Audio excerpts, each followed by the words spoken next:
പ്രിയമുള്ളവരെ, മറ്റുള്ളവരുടെ സന്തോഷം കളഞ്ഞ് അവരോടൊപ്പം നടക്കുന്നതിനേക്കാൾ എന്തുകൊണ്ടും നമുക്ക് നല്ലത് സ്വന്തം സങ്കടങ്ങളുമായി തനിച്ചു നടക്കുന്നതാണ്. കാരണം നമ്മൾ അനുദിനം കണ്ടുമുട്ടുന്ന ഓരോ വ്യക്തികളും തികച്ചും വ്യത്യസ്തരാണ്. അതുകൊണ്ട് തന്നെ മറ്റുള്ളവരുടെ നന്മകളും കുറവുകളും അറിഞ്ഞ് അവരോട് അടുക്കുവാനും നടക്കുവാനും ശ്രമിക്കുന്നതാണ് ജീവിതത്തിൽ നമുക്ക് കൂടുതൽ അഭികാമ്യമായിട്ടുള്ളത്.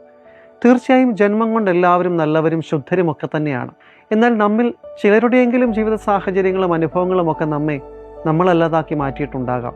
അതുകൊണ്ട് തന്നെയാണ് എപ്പോഴും കൂടെ ഉണ്ടാകുമെന്ന് ആവർത്തിച്ച് പറയുന്ന നമ്മുടെ ഏറ്റവും അടുത്ത സുഹൃത്തുക്കൾ പോലും അവരുടെ ജീവിതത്തിൽ ചേർത്ത് നിർത്തിയാൽ അവർക്ക് കൂടുതൽ നല്ലതാണെന്ന് തോന്നുന്ന ഒരാൾ കടന്നു വന്നാൽ പിന്നെ നമ്മൾ അവർക്ക് ആരുമല്ലാതായി തീരുന്നത്. ഇത്തരം സാഹചര്യങ്ങളിലാണ് നമുക്ക് നഷ്ടപ്പെട്ടതൊന്നും നമുക്കായി സൃഷ്ടിക്കപ്പെട്ടതല്ല എന്നും നമുക്കായി ദൈവം സൃഷ്ടിക്കപ്പെട്ടതൊന്നും നമുക്ക് നഷ്ടപ്പെടുകയില്ല എന്നുമുള്ള തിരിച്ചറിവിലേക്ക് നമ്മൾ വളരേണ്ടത്. പ്രിയപ്പെട്ടവരെ ഓർക്കുക, പ്രകാശത്തിന്റെ സൗന്ദര്യം തിരിച്ചറിയണമെങ്കിൽ, അത് വർണ്ണിക്കണമെങ്കിൽ ഇരുട്ടിന്റെ ഭീതി നമ്മൾ അനുഭവിച്ചേ മതിയാകൂ. ഏവർക്കും നന്മകൾ നേരുകയാണ്.